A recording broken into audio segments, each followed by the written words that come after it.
I'm live. Jeremy Affeldt, Free Roam Brewing Company, Built for the Storm podcast.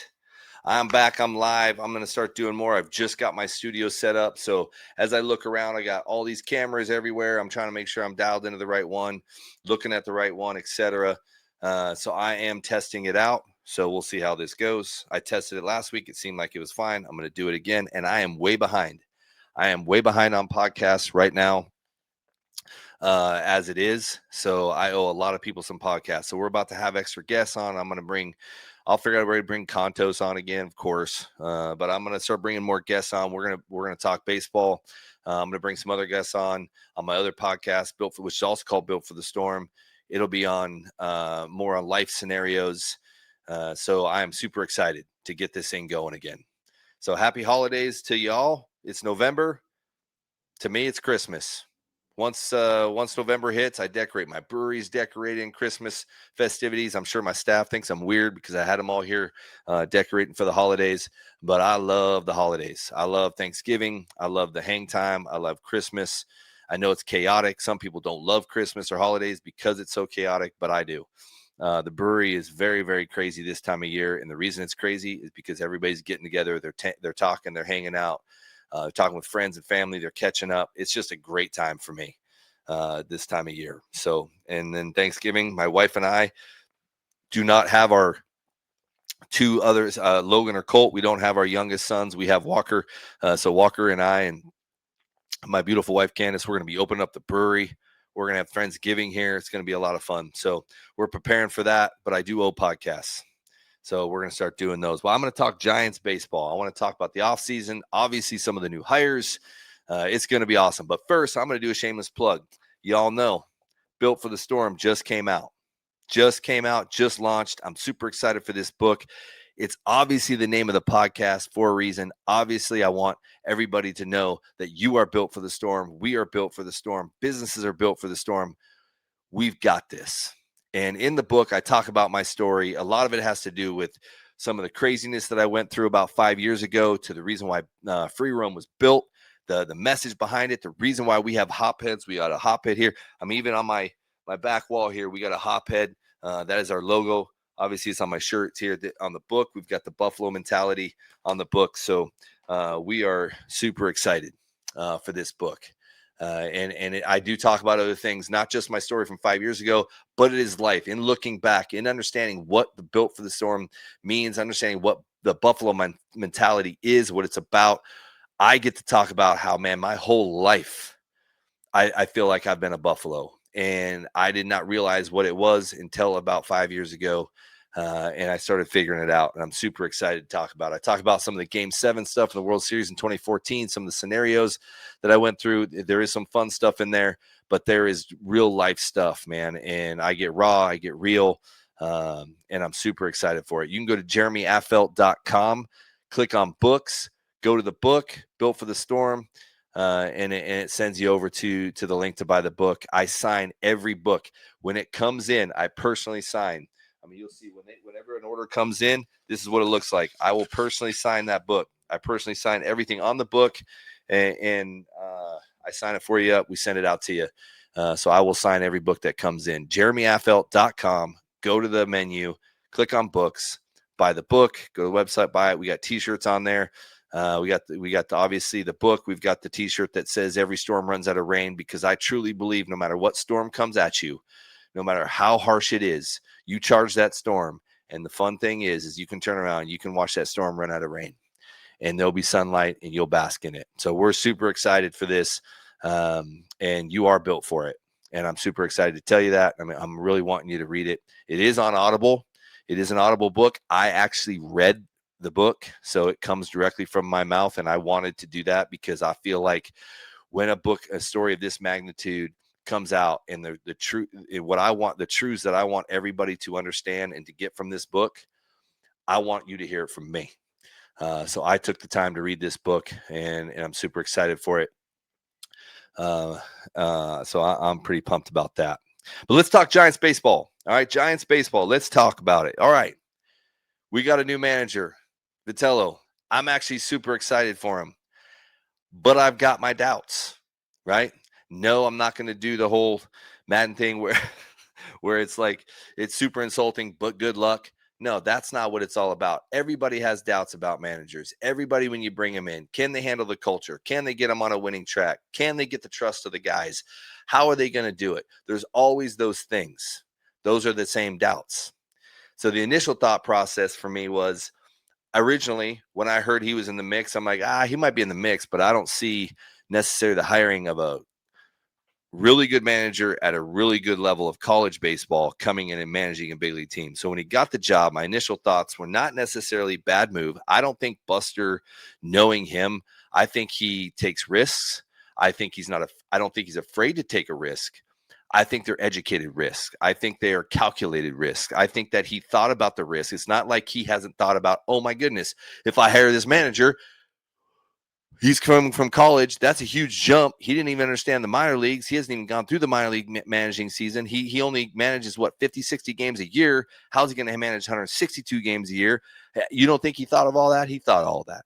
He knows the risk. So does the manager. One of the things that I realized Mr. Vitello said in his meeting, when he did his media meeting, was he said, I understand the risks and I'm willing to take on that risk. That's Buffalo mentality to me. That's being built for the storm. That's what hooked me, was he was willing to say, I know the risk. I'm willing to take that risk. I'm willing to take that risk head on. That turned the table for me a little bit when it came to understanding his way of thinking. So I appreciate it. I do think I also read his most recent, some of his most recent scenarios when he heard about, what did he say here? I'm going to grab my phone. It was pretty funny when Madden went out and said it. I probably lost it. But anyhow, he heard what he said and he goes, man, I'm just hoping he still takes my call. He goes, so I used a lot of his examples in my recruiting. I respected him as a manager. And so I appreciate the response that he gave in that, of him saying, I understand what he's trying to say, but I'm hoping he still takes my call because I still want to reach out for advice. Because now you're talking about not a guy that comes in thinking he knows how to do it. He knows everything he needs to know. And he knows that he took a huge jump to get to the big leagues, but he thinks he's already figured it out. He had said, no, I will be willing to take advice. I'll be willing to ask around. I'll be willing to run that gauntlet. I'll be willing to have some people advise me and help me understand what's happening. But I believe I have the talent. I believe I have the skill set. I believe I have the leadership capabilities to do it. I just need some help on getting my feet wet and get going. I loved it.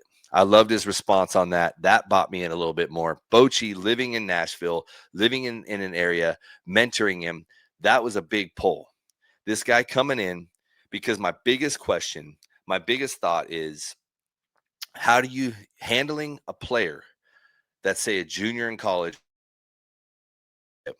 is way different than looking at a $30 million player and telling him what to do. It's going to be a different scenario. It really will be, because these are now grown men. They got freaking kids. They got a mortgage. They got all kinds of stuff going on. They got responsibilities. It is their job, but they're like little businesses, and it's their business, their body, their style, their skill set. That's their skill. That's their business. And so when a manager comes in and starts telling you certain things or trying to demand certain things, that's really hard to do if they don't trust you. It's not the same as a college situation. It's not the same as, you can't get in their face and intimidate them and all this stuff and get them going. That player is not going to be intimidated by that. So that to me is going to be an interesting situation. How can he, because he's got 2 months of the offseason, 3 months of the offseason to get to these players in the leadership on this team. Get to the veterans of these players, to sit with them and convince them to trust him. Because if you can get the veterans to trust you, you'll get the rest of the team. And I think there's been a lot of veteran players that have come out that have either played under him or against him or know him or have played with him. They know his personality. He obviously already has some traction going in. A lot of these players, there's several players in the organization that have played under him. They, like I said, Buster didn't do just a risk. He did a calculated risk. There is understanding of what's going on. There is that skill set there. There is that shift. You have to be willing. And the reason why I don't agree with Madden's deal of like, hey, it's insulting, because back in my day, I got to be a scout in 1981, and then I had to go through the minor leagues. It took me 20 plus years to become a manager at the big league level and had to run the gauntlet. I agree with that. But it's been happening for players for years. You're telling me like a John Olerud who spent hardly any time in the minor leagues, or an Alex Rodriguez, or these kids now like Skeens and all these guys that spend months in the minor leagues, not even years. They go right to the big leagues. And they say, well, they have the skill set. They should do it. Yeah, they do. But I'm not out there saying it's insulting, because I had to go through, and I'm not going to say I went through a long time. I went 4 years in the minor leagues before I got to the big leagues, but I still had to run the levels, rookie ball, A ball. I'd take the bus trips. I had to ride on these buses for hours upon hours upon hours, 12, 14-hour bus rides. Then I went to high A ball, and then I went to double A in the Texas League, where I was playing in Wichita, having to drive all the way to freaking San Antonio to play baseball, or Midland. Or, I mean, these bus rides were brutal. They were brutal. And I didn't say, well, you know what? It's insulting that they get to the big leagues, because why didn't they have to go through the gauntlet? If the talent's there, the talent's there. And sometimes you don't know how things go until you learn to do it. Culture changes. The game changes. I'm not saying it's going to work out. I'm not saying it's not going to work out. I'm just saying it's not insulting. It's a guy went out there and he said, I feel like that I can lead, and I have the skill set to lead, and I feel like I know how to lead. So how do I lead at a college level or a big league level? If you have the leadership skills and the personality skills and the skills that you can communicate with people, because the difference, in my opinion, and I've said this about Bochy, and this is why I'm glad he's there, because Bochy isn't just a guy that just Bochy isn't just a guy that goes out there and like just does it. He has to be a certain personality. That guy was trusted by that guy has been well respected since he's managing in San Diego. That guy's been well respected. He's a Hall of Fame manager. And I've said this. He didn't always handle things correctly. He's a human. But I'm going to tell you right now, I didn't always handle things correctly. Players don't always handle things correctly when it comes to him. There's a lot of things that didn't go right, but there's a lot of things that went unbelievably right. And the difference between that, and the reason why I don't think it's insulting, is because I do not believe a manager. I don't even think it's tough to do, because we've classified these guys. Oh, he's a big league manager. He's a Hall of Fame manager. They say manager. They say manager. Well, managers, we don't manage things. And that's the difference. I think the difference between a baseball manager is they're not managing things.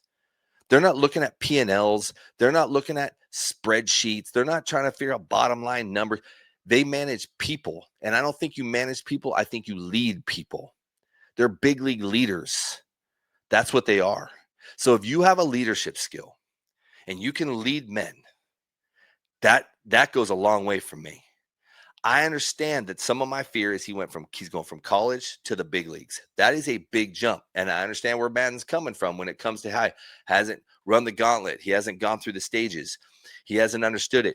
I can understand that to a point, but this is not a player that's retiring from playing the game, starting to manage. So he has to go through the minor leagues, A ball, double A, triple A, manage at those levels.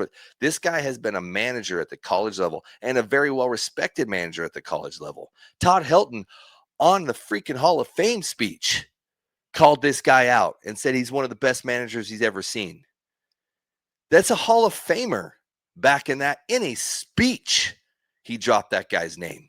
Obviously, you go look at a Hall of Famer like Todd Helton, he's going to know. He's going to understand it. He lives over there. He was a part of that baseball scenario for a long time.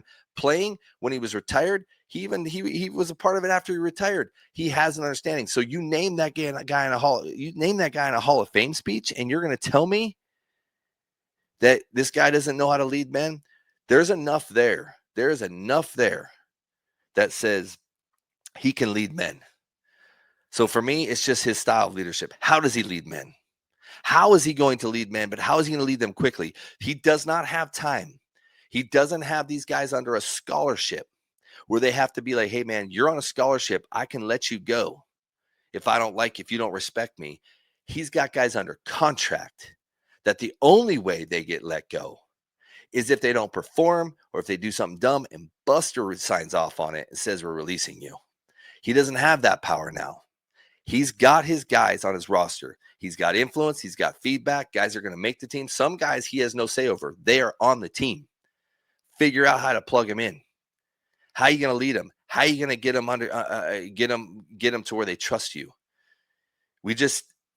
Roberts for the Dodgers has been leading men for years. Everybody, dude, I'm tired of the Dodgers winning. I'm a Giants guy. I get it. But the fact of the matter is, the guy for years has literally had these guys wanting to play for him. He leads men. He has leadership skills. And, I know you got all these people say, well, now there's analytics, and they tell the manager who should play. But the Dodgers have had a deep lineup for 10, 12 years. These guys have had lineups where they've had 7 starting pitchers and not all of them get to start. They've had secondary players on the bench that would start for any other team in the big leagues. He has to try to figure out how to get them in, but trust the fact that, trust us, we're about winning. Trust the fact that I'm going to pull for you. I'm going to lead. I know which guys I'm going to take in and take out, and I'm going to deal with the analytic guys, and we're going to figure this out. You got to get trust when you got all these guys. He's been doing it. This guy can do the same thing. He's got to do it right, but he can do it. Can it be done? Absolutely. Will it change culture? Will it change how people look at baseball? 100%. I do not believe that a guy that's never played the game should be able to manage. Not never played that at big league level. I'm just saying I want guys that have actually, I don't want just statistic guys coming in and running a team. So I like how baseball is going right now. It's somewhat of a risk who they're hiring, but I like how they're hiring in the sense that they've been a part of the game. They've played it. They have been a part of it at the college level, minor league level, big league level. They still have played it. That to me goes a long way. You're seeing the Padres hiring a pitcher, a young Stammen, who is a pitcher in the big leagues. It made him a manager, a pitcher. Some people say, you know what? It takes a special kind of pitcher to know how to manage a team. You got to manage all levels of it. You got to understand everything about it. That's why you see a lot of catchers, long-time position players that have been active in the game, whether hitting or fielding. Understand, Dusty Baker being an unbelievable outfielder, hitter, understands all facets of the game, what pitchers are trying to do, how they're trying to run scenarios. A lot of catchers in the big leagues because they have to control everything with a pitcher, with a running game, to how guys are doing strategy, to why you're doing certain things. I like catchers as managers, but this is how it's going down. But they're hiring, and it's a little different, and it's changing over. And to me, I feel like it's okay. It's okay to change culture. It's okay to be a little bit different right now because of how the game is. And if I'm Buster, which I'm not, and I'm not going to put words in his mouth, but I'm just saying how I see it. I see that Buster just said, hey, man, we're going to wake this thing up a little bit. We're going to wake this thing up, and we're going to be like, we're going to throw a little wrench in it. We're going to shock the baseball world a little bit. But maybe that little bit of fire that this guy carries, he carries that rah-rah fire. That didn't go a long way with me necessarily. I don't need a rah-rah guy. We had rah-rah guys on the team. That was a big part of it. Hunter Pence, Pablo Sandoval, big rah-rah guys. Loved it. That just wasn't my personality. I like to have fun. I kind of got focused. If I got too much energy, some of you see me pitch. If I came out all full of crazy eyes and I'd throw the ball all over the place. Buster would have taken a lot more bounces off the home plate or 40-foot fastballs, right? So I needed to be calm. I didn't need a rah-rah guy to get me going. Some guys do. But managers, sometimes you need that fire. You need that fire. And maybe Buster's looking at like, I need someone to bring some fire, some energy, create that winning energy that's not so laid back. Most of the old school managers, which I like, some of them are laid back, some of them have fire. They just had respect in the game. That's another concern. Is the fact of the matter, the elephant in the room for me that maybe people will talk about, maybe they won't, is when he gets fired up and he goes up to an umpire and starts getting fired up and mad. And the first thing I would probably assume umpires are going to say is, who are you? Who are you? What have you done in this game? He's going to have to not just earn the respect of the players on the team. He has to fight to earn the respect of the umpires. He has to earn their respect. He's got to be able to say stuff, call people out, get on them, where they give respect to him, where they listen to him, where that he's allowed to address the situation, and these guys will take it in rather than shoo him off. And I've seen it at the big league level. I've seen umpires shoo off managers, even young players that became a manager. I've heard it. I've heard them say, who are you? Get out of here. You've done nothing. It's going to be tough. Can it be done? Yes. Does it have to be done right? Absolutely. Is it going to be an uphill climb? Yeah. Is it going to be a storm that guy has to take on? 100%. Do I think he can charge it? Yes, I do. I think he has that energy. He has that personality. And some of the way I've seen him quote things, talk about things, say things, respond to things, pretty good. Pretty good. Pretty good responses, which tells me he can mentally handle it. So I'm looking forward to it. I'm hoping I get to go into spring training like I did last year and hang out with these guys. I'd love to hang out with him just to kind of pick his brain and go over it. You know, I think it'd be great to get to know him, to have a better perspective on who he is, to be able to relay some of these messages. But I do feel it, he can do it. And I don't think he's listening to this. And I don't know if I don't think the Giants are listening. I doubt Buster. Buster hears me talk all the time. He probably mutes me. Even if he does watch it, he probably turns it off real quick. But only thing is, man, I'm proud you're in the organization. I'm thankful you're in the organization. If Buster hired you and trusts you to lead on the field, I trust you. And I think you can do it, man. I really do. I think you can do it. I think if you listen to the people that are surrounding you, you will go a long way. You've got a Hall of Fame manager in Bruce Bochy, a Hall of Fame manager. This guy is literally a leader of men. He knows how to win. He knows how to play the game of chess. He knows how the strategy works. Listen to him. I know you will. I'm just encouraging you. I'm encouraging you to listen to him, because that guy understands not just how baseball works, Major League Baseball works, how a winning culture in Major League Baseball works. He understands San Francisco. He understands that culture and how the winning ways of that culture work. And he understands how to earn the respect of players and umpires and the media, and to earn the respect of the people around him. He understands how to get players to play for him. He gets it. He gets it. So I encourage you to keep him, man, right on your freaking left or right side. Put him in that foxhole with you, man, because that guy's going to take good care of you. He's going to help you. He's going to help you succeed. Listen to the veteran players. Listen to the guys that have played before these players that are no longer playing. They're retired, but they have influence for the Giants. Listen to them.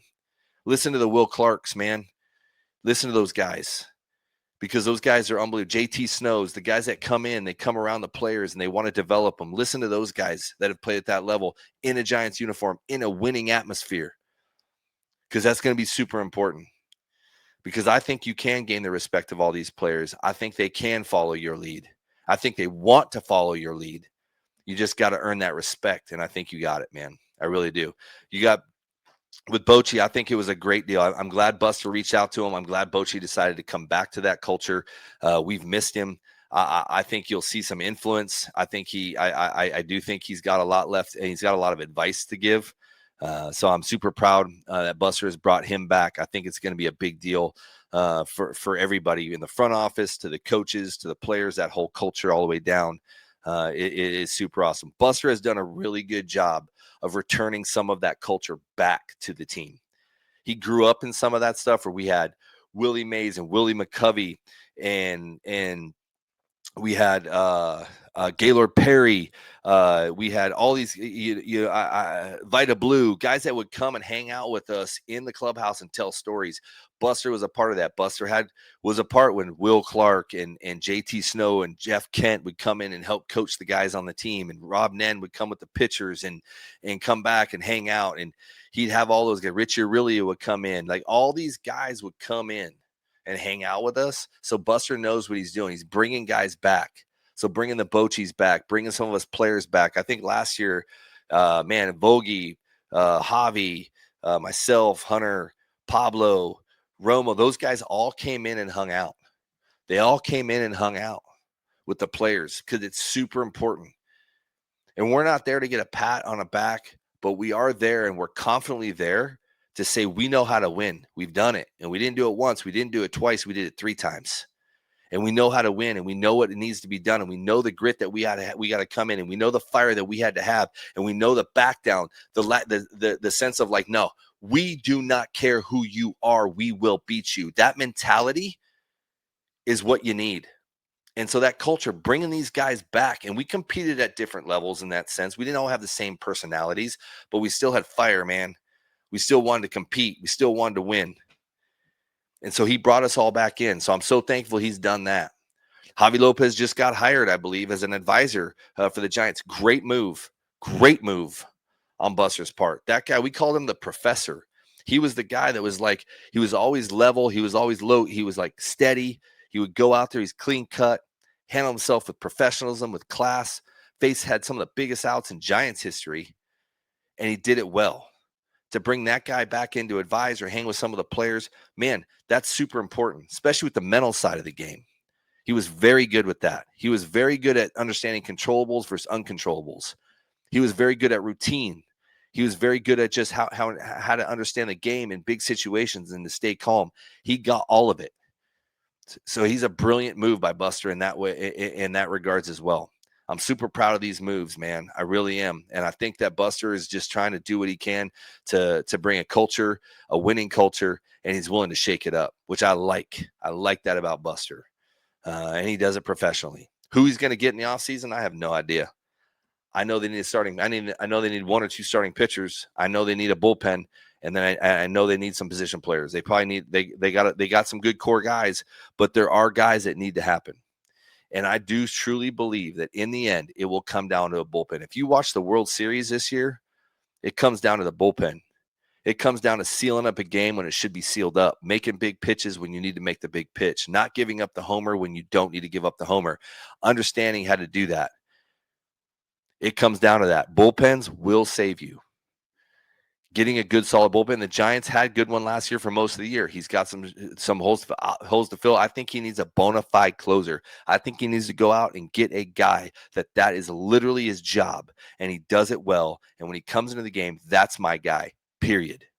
You can have a bunch of supporting cast, but I do think you need that guy that he is the closer. The mentality is there. I do believe that. I do think you need one more starter to anchor that rotation. If you can have three main starters, I think you're fine. Your 4 and 5 guys can just be guys that are learning or still coming up or still making their way, that can move into that 3-2-1 or 1-2-3 starter. I do believe that he needs one of those as well. And I do think you got to have one more position player. I think you need another big bat in there. I do think that the guys that he had, I think Chapman's going to come back healthy. I think the guys that early in that lineup, I think those guys are going to get settled in and they're going to be ready. I'm looking forward to a Giants season if some of these holes get filled, and I know they have to figure it out and they got to do it strategically. They got budgets to stay in or whatever, but I think that we have to figure out a way to unseat the Dodgers because this is just enough. And everybody's close, man. The Padres are knocking on the door. The Giants had it for a while and just kind of fell off. They had a really tough stretch at a really bad time. I think Arizona's knocking on the door. I think Colorado's a long way off. But we've got a pretty good division, and I think it can be a division like the AL East, where you had Toronto, New York, and Boston all in the playoffs. I think that situation can come into play next year as well too, if played out right. I know everybody likes to be like, oh, every offseason people try to convince on why the Giants are good and they're going to go to the playoffs. That's true. I think that is what happens, but I think this situation has a lot of upside. I think the new manager is going to bring a lot of energy. I think Bochy is going to bring a lot of advice and help with that energy and help this man lead men. I think bringing in special advisors that have been around the game, that have been in the game, and have been in a Giants uniform is super important. I think that leadership's important with the players, and giving them more access to the players is going to be very, very important, especially when it comes to culture. And I think getting some key players, I think that the formula is there. The opportunity is there, is whether they take advantage of it. And in the end, not Buster, not our GM, not our manager, not our special advisors, not any of the new coaches that he's bringing in. The players have to do the job. The players have to get it done. The players have to execute what they're being paid to execute. And it's not going to happen every time, but they need to do it pretty consistently. That's when the game changes. And that's when the Giants will get back to their culture of winning and winning a lot. And it's a beautiful ballpark. It's a beautiful city. And so I'm super excited for this year. So that's my rant. I only went 30 minutes, and I get it, but I can only rant so much before you guys want to turn me off. But again, don't forget, man, Built for the Storm podcast is what we're on. Book Built for the Storm. Boom. I'm going to put it right there. Built for the Storm. Okay. I want this book, and I'm going to keep pushing it because I believe in the story, because it's my story, and I believe it can help a lot of people. I really, truly do, because it is inevitable. Storms are inevitable in every walk of life, and in every area of life. You either bring the storm on yourself or someone brings it on upon you, but they're going to happen. And people wonder all the time. That's why we have mental scenarios. And I'm not built for it. I can't handle it. I'm not made for this. You are made for it. You are built for it. We're resilient. We're built to go through storms. We're built to charge those storms. We're built like a buffalo. We are a buffalo mentality. That's what we are. You can get through it. You need a herd of people around you sometimes. That's what this is all about. You need to go as a herd. But man, you are built for it, and you will get through it. And I really hope you guys pick up this book. I'm super excited for it. I will be back on more often. Hopefully this podcast worked out because then I'll really be confident in being back on more often. But I love these little rants. I will bring some other guys on where we can get some other dialogue, because right now this is just my opinion and no one's combating it. That's not fair. I'd rather have somebody either agree with me or combat me, and we get in a little bit of a friction dialogue. I love those as well. But we will be back, Built for the Storm, next week. I'm looking forward to it. I'll be on with I'm going to be on with Kuiper, and I believe I'm going to be on. Sorry, I've got a lot of these going on. So I've got Kuiper next week. I've got Glenn Kuiper. Oh, I got Tolbert, my boy Tolbert, man. I got Tolbert on. I'm going to be on with those guys. Look forward to chatting with those guys on certain things, and also pushing the book, talking a little more about it. Look forward to seeing more of you. Talk to y'all soon. Thanks for watching.